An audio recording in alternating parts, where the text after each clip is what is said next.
Hi everybody, ഇന്ന് നമ്മുടെ ഒപ്പം ഉള്ളത് സാദാണ്.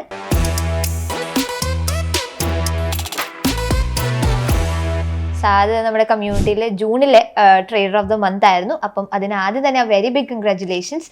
അപ്പം നമുക്ക് സാദിനോട് തന്നെ സാദിന്റെ ബാക്കി വിശേഷങ്ങളൊക്കെ അറിയാം. എങ്ങനെയാണ് ട്രേഡിങ്ങിലോട്ട് വന്നതും എങ്ങനെയാണ് ട്രേഡിംഗ് എന്ന് പറയുന്ന ഈ ഒരു കമ്മ്യൂണിറ്റിയിലോട്ട് പരിചയപ്പെട്ടതൊക്കെ കാര്യങ്ങൾ നമുക്ക് സാദിനോട് തന്നെ ചോദിച്ച് മനസ്സിലാക്കാം. അപ്പോൾ സാദ്, വെൽക്കം. അപ്പൊ സാദ് പറയാം, എവിടാ വീട്, എന്താ ഫാമിലി വിശേഷങ്ങളൊക്കെ? ഞാനിവിടെ കോഴിക്കോടാണ് വീട്. ഞാൻ വർക്ക് ചെയ്യുന്നത് സൗദിയിലായിരുന്നു. ബേസിക്കലി ഒരു മെക്കാനിക്കൽ എഞ്ചിനീയർ ആണ്, പക്ഷെ വർക്ക് ചെയ്യുന്നത് ഒരു റീറ്റെയിൽ ഇൻഡസ്ട്രിയിലാണ്. ഇപ്പം ഫാമിലിയിൽ ഞാൻ മാരീഡ് ആണ്. ഇപ്പോൾ ഒരു ബേബി ഉണ്ട്, ബേബി ഗേൾ ഉണ്ട്. അപ്പം 15 days ആയിട്ടുള്ളൂ. പിന്നെ 2 യങ് ബ്രദേഴ്സ് ഉണ്ട്. ഓക്കെ. അപ്പോൾ സാർ എങ്ങനെയാണ് ഈ ട്രേഡിങ്ങിനെ പറ്റി അറിഞ്ഞത്, മനസ്സിലാക്കിയത്? എങ്ങനെയാണ് ഇത് ട്രേഡിങ് ചൂസ് ചെയ്തത്? ആക്ച്വലി കുറേ മുമ്പ് തന്നെ, ഏകദേശം ഒരു ബിഫോർ കൊറോണ തന്നെ പറയാം, സ്റ്റോക്സ് ട്രേഡിങ് അതിനൊക്കെ ഒരു ഇൻട്രസ്റ്റ് ഇല്ലായിരുന്നു. ഞങ്ങൾ ചെറിയൊരു ഫ്രണ്ട്സ് സർക്കിൾ. ഞാൻ അത്ര അങ്ങോട്ട് ഫ്രണ്ട്സ് കൂടുതലുള്ള ആളല്ല, ഒരു 3 to 4 ഫ്രണ്ട്സേ ഉള്ളൂ. അവർ ഞങ്ങൾ ഫുള്ളി ഫിനാൻഷ്യലി ആയാലും ഞങ്ങൾ ടോക്ക് ഫുള്ളും അതായിരിക്കും. ഈവൻ ഒരു നൈറ്റിൽ എവിടെയെങ്കിലും പോയിരുന്നാൽ ഒന്നെങ്കിൽ ടോക്ക് ഫിനാൻസ് അല്ലെങ്കിൽ ഓട്ടോമൊബൈൽസ്, കാറ്, കാര്യം. അപ്പോൾ അവർ ഞങ്ങൾ ഫുൾ ടൈം അതിനെക്കുറിച്ച് ഇങ്ങനെ പറയും. പക്ഷേ അതിലേക്ക് ഇതുവരെ ഇറങ്ങിയിട്ടില്ല. ഞങ്ങൾ ഫ്രണ്ട്സ് 1-2 ഫ്രണ്ട്സ് അന്നേ ഈ സ്റ്റോക്കിൽ ഇൻവെസ്റ്റ് ചെയ്യാൻ തുടങ്ങി. മീൻസ് ട്രേഡിംഗ് അല്ലാണ്ട് ലോങ് ടൈം ഇൻവെസ്റ്റ്മെന്റ്സ്. ക്യാപിറ്റൽ ഇല്ലാത്തതുകൊണ്ട് ഞാൻ അങ്ങനെ ഹോൾഡ് വെച്ചു. പിന്നെ അന്നിങ്ങനെ കഴിഞ്ഞ് ട്രേഡിങ്ങിൽ പഠിച്ചു തന്നു. അപ്പോൾ എന്താ ഓപ്ഷൻസ് പഠിച്ചു. അങ്ങനെയാണ് കോഴിക്കോടിനായതുകൊണ്ട് മില്യൺ ഡോട്ട്സിനെ കുറിച്ച് അറിഞ്ഞു.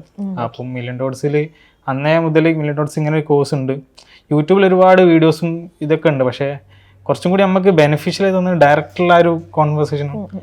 അങ്ങനെ മില്യൺ ഡോട്ട്സിൽ കുറേ മുമ്പേ ഒരു 2 years മുമ്പ് തന്നെ ഞാൻ എൻക്വയറി ചെയ്തിരുന്നു. അന്ന് പിന്നെ ഈ എന്താ പറയാ, പഠിക്കാനുള്ളൊരു മീൻസ് ഒരു സാഹചര്യം ഇല്ല, ജോലിക്ക് പോകാനുള്ള ബുദ്ധിമുട്ടും അങ്ങനെതായിട്ട്. പിന്നെ അത് അവിടെ ഹോൾഡ് ചെയ്ത് വെച്ചു. പക്ഷെ ഇങ്ങനെ പറയുന്നുണ്ട് ട്രേഡിങ് എന്നുള്ളൊരു ഉണ്ട്.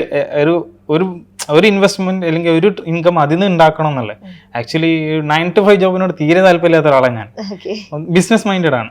അങ്ങനെ ഈ പണി എടുക്കുക, പൈസ ഉണ്ടാക്കണമെങ്കിൽ ബിസിനസ് തുടങ്ങാൻ എന്നുള്ളൊരു ആ തിങ്കളാണ്. അപ്പോൾ അതിലൊരു പാർട്ട് ഓഫ് എന്നാണ് ഞാൻ ഉദ്ദേശിക്കുന്നത് ട്രേഡിങ്. അപ്പോൾ അങ്ങനെയാണ് ട്രേഡിങ്ങിലേക്ക് ഇങ്ങനെ വന്നത്, മില്യൺ ഡോട്ട്സിലേക്ക് വന്നത്. നവംബർ ബാച്ച് ആയിരുന്നു അല്ലേ? അതെ, നവംബർ 23 ബാച്ച്. ആക്ച്വലി ഞാൻ ഇതിങ്ങനെ വീട്ടിൽ ഞങ്ങൾ ഇങ്ങനെ ഡിസ്കസ് ചെയ്യും. ഞാൻ എൻ്റെ 2 യങ് ബ്രദേഴ്സാണ്. അപ്പം അവരോടും ഇങ്ങനെ പറയും ട്രേഡിങ് അത് ഇത്.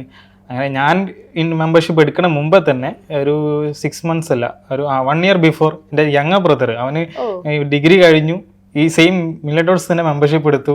അവന് പിന്നെ കുറച്ച് അതിലൊക്കെ ഫ്രീ ടൈമല്ല, കാരണം ഡിഗ്രി കഴിഞ്ഞു പിന്നെ ഒരു ഗ്യാപ്പാണല്ലോ. അതിലൊന്നും കുറച്ചൊക്കെ കാര്യങ്ങൾ പഠിച്ചു. പിന്നെ ഞാൻ MBA ചേർന്നപ്പം അതിലേക്ക് ഇങ്ങനെ മാറി. പിന്നെ അപ്പോൾ എൻ്റെ മൈൻഡിൽ എങ്ങനെയെങ്കിലും ഒരു ഇതൊന്ന് സ്റ്റാർട്ട് ചെയ്ത് കിട്ടണം. പിന്നെ ജോലി ഉള്ളതുകൊണ്ട് പോരാത്തന്നെ അബ്രോഡാണ്. അപ്പോൾ പിന്നെ നമുക്ക് അങ്ങോട്ട് പെട്ടെന്ന് അങ്ങോട്ട് ക്യാച്ചപ്പ് ആവാൻ കഴിയില്ല.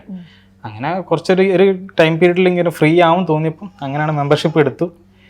ജോലിൻ്റെ കൂടെ തന്നെ ആദ്യം സ്വിങ് ചെയ്ത് പഠിച്ചു. കുറേ ഒരുപാട് ലോസസും പ്രോഫിറ്റും എല്ലാ സെഗ്മെന്റ്സും പഠിച്ചു. ആദ്യം സ്വിങ്ങിലേക്ക് തുടങ്ങി, സ്വിങ്ങിലൊരു ബേസ് ഉണ്ടാക്കി. പിന്നെ കുറച്ചും കൂടി ഒന്ന് ഫ്രീ ആയപ്പം ഫ്യൂച്ചേഴ്സിലേക്ക് പോയി. അങ്ങനെയാണ് അതിൻ്റെ ഒരു ജേർണി പോയത്. അപ്പോൾ ഈ പറയുകയാണെങ്കിൽ ആദ്യം ഫാമിലി സപ്പോർട്ടിന്റെ കാര്യങ്ങളൊക്കെ ചോദിക്കാം. എങ്ങനെയുണ്ട് അതിലേക്ക് ട്രേഡിങ്ങിലോട്ട് വരുമ്പോഴത്തേന് ഫാമിലി സപ്പോർട്ട് ഉണ്ടാവാറില്ല, തീരെ ഉണ്ടാവാറില്ല. അപ്പൊ അങ്ങനെ നോക്കുമ്പോൾ സാദിന്റെ ഫാമിലി സപ്പോർട്ട് എങ്ങനെ ഉണ്ടായിരുന്നു? ഞാൻ പറഞ്ഞില്ലേ, ഞങ്ങൾ ആദ്യം മുതലേ ഞങ്ങൾ ഈ വീട്ടിൽ നിന്ന് ടോക്ക്, ഇപ്പം ഞങ്ങൾ ബ്രദേഴ്സ് ആയാൽ തന്നെ ഇങ്ങനെ സ്റ്റോക്സും അത് ഇതൊക്കെ പറയും തന്നെ അവർക്ക് അറിയാം ഇങ്ങനെ സംഗതി ഉണ്ട്, അത് വലിയ പ്രശ്നമില്ലാത്ത കാര്യമാണ്. പക്ഷെ പുറത്തുനിന്നുള്ള ന്യൂസ് എന്ന് പറഞ്ഞാൽ ഫുൾ നെഗറ്റീവ്. അപ്പം പാരന്റ്സിനെ പറഞ്ഞ് മനസ്സിലാക്കിയാൽ അത് ഓക്കെയാണ്. അങ്ങനെ ഞാൻ ഫസ്റ്റ് തന്നെ നമ്മൾ അതിങ്ങനെ പറഞ്ഞപ്പോൾ അവർ ഓക്കെയാണ്. അതുകൊണ്ടാണ് ഞാൻ കയറുമ്പോൾ തന്നെ ബ്രദർ കയറിയത്. അപ്പൊ അവനും അത് അങ്ങനെ ഒരു സപ്പോർട്ടുണ്ട്. പിന്നെ വൈഫ് ഭയങ്കര സപ്പോർട്ടാണ്, അതൊന്നും പറയല്ല. ഞാൻ അവിടെ നിൽക്കുകയാണെങ്കിൽ നിങ്ങളെ വേറെ എന്തെങ്കിലും രീതിയിൽ ഇൻകം ഉണ്ടാക്കാൻ ട്രേഡിങ് അവളോട് എനിക്ക് എൻ്റെ മെയിൻ ടോക്ക് ഇതാണ്, വേറെ ഇൻകം, ബിസിനസ്, ട്രേഡിങ്. അപ്പം അവളും പറഞ്ഞത് എങ്ങനെങ്കിലും സ്റ്റാർട്ട് ചെയ്തോളി, ഫണ്ട് എങ്ങനെ സ്വരൂപിക്കാം. അപ്പൊ അവളും ഭയങ്കര സപ്പോർട്ട്. അവൾ തന്നെ കുറച്ചൊക്കെ ഫണ്ട് എനിക്ക് തന്നെ സ്റ്റാർട്ടിങ്ങിൽ. എനിക്കിപ്പോ ഞാനിപ്പോ ചെറിയൊരു 50% ഞാൻ ഒരു 30% അവള് തന്നു. നിങ്ങൾ എന്ത് ചെയ്തു, കാരണം അവളൊരു ഓണ്ടർപ്രണറാണ്.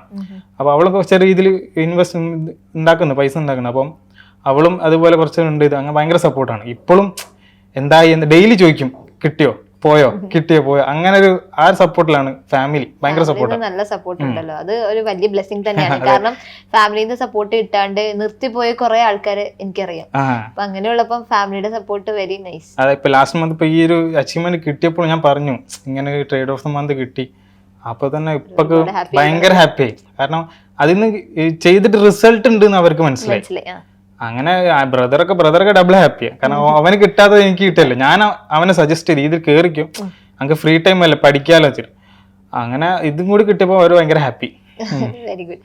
അപ്പോൾ ഈ ഞാൻ ചോദിച്ചിട്ട് ഇവിടെ കമ്മ്യൂണിറ്റി, അതായത് നമ്മുടെ മില്ലൻഡേഴ്സ് ജോയിൻ ചെയ്യുന്ന മുമ്പേ സ്വന്തമായിട്ട് ട്രേഡ് ജസ്റ്റ് ചെയ്ത് തുടങ്ങിയിരുന്നോ? ലോങ് ടേം ആണെങ്കിലും ജസ്റ്റ് ചെയ്ത് തുടങ്ങിയിരുന്നോ? ഇല്ല, ഞാൻ അതിലേക്ക് ഇറങ്ങിയിട്ടില്ല, സ്റ്റഡി ചെയ്യുന്നു. ഇപ്പൊ യൂട്യൂബിൽ ഒരുപാട്, അന്നൊക്കെ കൊറോണ ടൈമിൽ ഫുള്ള് ഒരു കോഴ്സ് തന്നെ ഉണ്ടായിരുന്നു, കുറെ യൂട്യൂബേഴ്സ്. പക്ഷെ അത് ഞാൻ കാണും, പക്ഷെ ഞാൻ ഇറങ്ങിയിട്ടില്ല. കാരണം ഇപ്പൊ നമുക്കൊരു ഹോപ്പില്ല, എന്താണ് കറക്റ്റായിട്ട് ഫുള്ള് പഠിച്ചിട്ട് ഞാൻ ഒന്നിലേക്ക് ഇറങ്ങും എന്നുള്ളൊരു ഇതുണ്ട്. അത്രയും ബേസ് വേണമെങ്കിൽ നമുക്ക് നല്ലൊരു സപ്പോർട്ട് വേണം.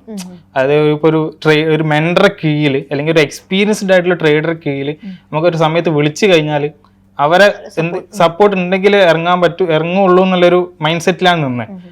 അപ്പം ഇതിനു മുമ്പേ മില്യൺ ഡോളേഴ്സ് വരുന്ന മുമ്പേ ഞാൻ ട്രേഡിങ് ചെയ്തില്ല. ഫുൾ ഇപ്പൊ ഡെയിലി പത്രത്തിലുണ്ടാവുമല്ലോ നമുക്ക് ലിസ്റ്റ്, അത് നോക്കും. നെറ്റിൽ ഏതെങ്കിലും സ്റ്റോക്കിന്റെ ലെവലൊക്കെ നോക്കും. അല്ലാണ്ട് ട്രേഡിംഗ് എന്നുള്ള സംഭവം ചെയ്തിട്ടില്ല. മില്യൺ ഡോളേഴ്സ് വന്നതിന് ശേഷമാണ് ഇതിലേക്ക് ഒരു അക്കൗണ്ട് തുടങ്ങി ഫണ്ട് ഇട്ട് ട്രേഡിങ് തുടങ്ങിയത്.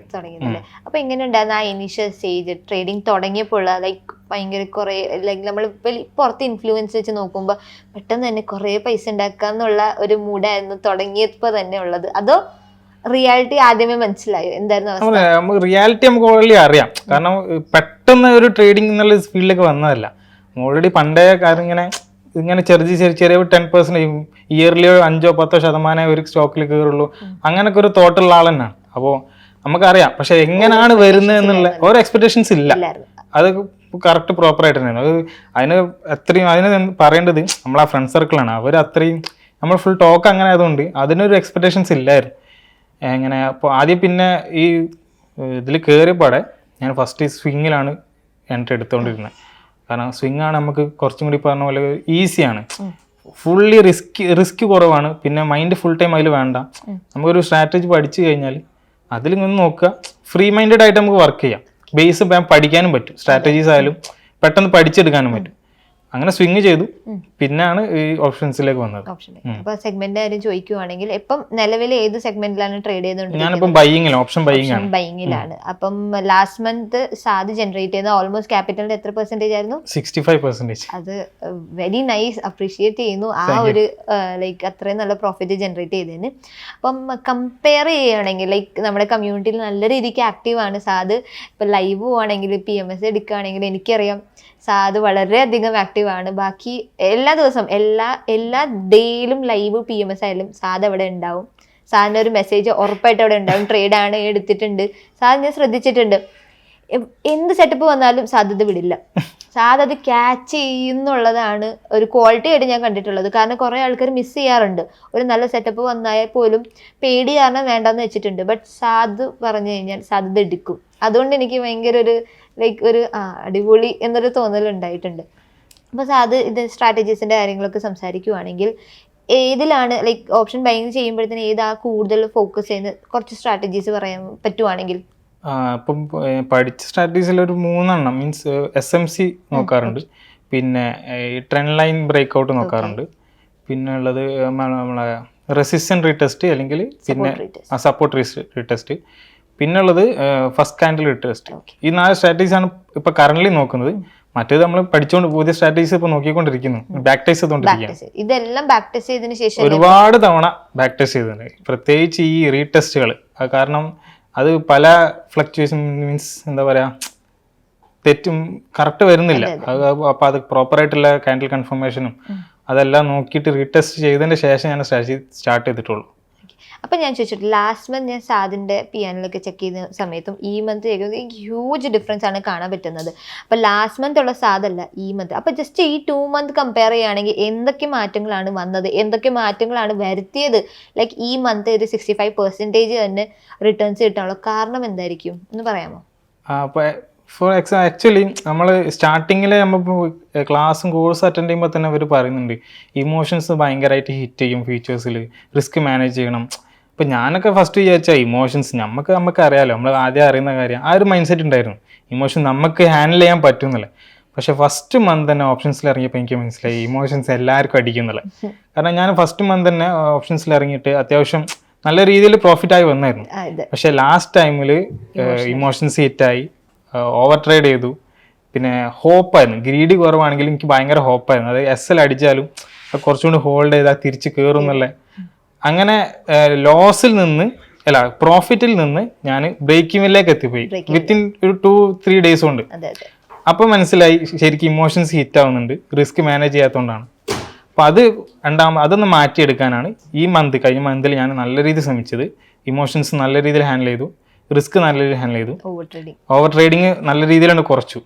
അതുകൊണ്ട് തന്നെ എനിക്ക് നല്ല രീതിയിൽ റിസൾട്ട് ഉണ്ടായി. അതിന്റെ റിസൾട്ട് കാണാനുണ്ട് ഈ മന്ത്ലി PNL. അപ്പം റിസ്ക് മാനേജ്മെന്റ് കാര്യം പറയുവാണെങ്കിൽ ഏതിനായിരിക്കും കൂടുതൽ പ്രയോറിറ്റി കൊടുക്കുന്നത്? ലൈക്ക് റിസ്ക് മാനേജ്മെന്റ് ആണോ എല്ലാം, അതോ നമ്മുടെ ചാർട്ടിലെ ടെക്നിക്കൽസ് ആണോ എല്ലാം? ഏതായിരിക്കും കൂടുതൽ ഇത് പറയാൻ? ഓഫ് കോഴ്സ് റിസ്ക് മാനേജ്മെന്റ് ആണ്. ടെക്നിക്കൽസ് ചിലപ്പം മാറിക്കളിക്കാം, നമുക്ക് ഒരു സ്ട്രാറ്റജി തന്നെ വന്നോളന്നില്ല എപ്പോഴും. പക്ഷെ റിസ്ക് മാനേജ് ചെയ്തില്ലെങ്കിൽ 100% ഉറപ്പാണ് നമ്മൾ ലോസ്, ഉണ്ടായിരുന്ന പ്രോഫിറ്റും പോകും എന്നുള്ളത്. അതിൻ്റെ എക്സ്പീരിയൻസിൽ എനിക്കത് വന്നു കഴിഞ്ഞു. അതുകൊണ്ട് തന്നെ അതും ഫസ്റ്റ് മന്തിന് വന്നപ്പോൾ ഞാൻ റിയലൈസ് ചെയ്തു risk management is first priority. അത് കൊടുത്തിട്ടില്ലെങ്കിൽ ഉറപ്പാണ് നമുക്ക് ഇതിൽ ഒരു കാറ്റ ഉണ്ടാവില്ല എന്നുള്ളത്. ഓക്കെ, അപ്പം ഇനി ട്രേഡിങ്ങിനെ പറ്റി പറയുകയാണെങ്കിൽ, ട്രേഡിങ് ഇപ്പം നമ്മളെല്ലാവരും ഈ പറഞ്ഞ പോലെ ഒരു പാസീവ് ഇൻകം ജനറേറ്റ് ചെയ്യാൻ വേണ്ടിയിട്ടാണ് കൂടുതൽ ആൾക്കാരും. ഇപ്പം സാധാ തന്നെ വർക്ക് ചെയ്യുന്ന ആളാണല്ലോ, അപ്പോൾ വർക്കിൻ്റെ ഒപ്പം തന്നെ എങ്ങനെയാണ് ഇത് ഒരു പാസീവ് ഇൻകം ആയിട്ട് തന്നെ കുറേ നാൾ കൊണ്ടുപോകാനാണോ, അത് എന്നേലും ഒരു കാലത്ത് ഫുൾ ടൈം ട്രേഡർ തന്നെ ആവണം എന്നാണ് ഒരു ഹോപ്പ്? ഞാൻ ആദ്യം പറഞ്ഞല്ലോ, എനിക്ക് 9 to 5 ജോബിനോട് തീരെ താല്പര്യമില്ലാത്ത ആളാണ്. എസ്പെഷ്യലി ഞാൻ ഈ ഒരു മെക്കാനിക്കൽ ഫീൽഡ് എടുക്കാൻ തന്നെ കാരണം ഓഫീസ് വർക്ക് ചെയ്യണ്ടല്ലോ എന്നുള്ള ഒരൊറ്റ ഇതിലാണ്. അതുകൊണ്ട് തന്നെ ബിസിനസ്സിനോട് താല്പര്യമുള്ളവരാണ്. അപ്പം ട്രേഡിങ് ഒരു എക്സ്ട്രാ ഇൻകാണ് ഇപ്പം കറൻ്റ്ലി. കാരണം ഇപ്പം ഒരു ടൈം ആയിട്ടുള്ളൂ, ഞാൻ പഠിച്ചു തുടങ്ങിയിട്ടുള്ളൂ. ഇപ്പം ഒരു എക്സ്ട്രാ ഇൻകം ആയിരിക്കും, പക്ഷേ ഇൻ ഫ്യൂച്ചർ ഞാനത് എൻ്റെ ഒരു ഫുൾ ടൈം ട്രേഡർ ആവാനാണ് ഞാൻ ആഗ്രഹിക്കുന്നത്. വൺ ഓഫ് മൈ ഇൻകം ആയിരിക്കും.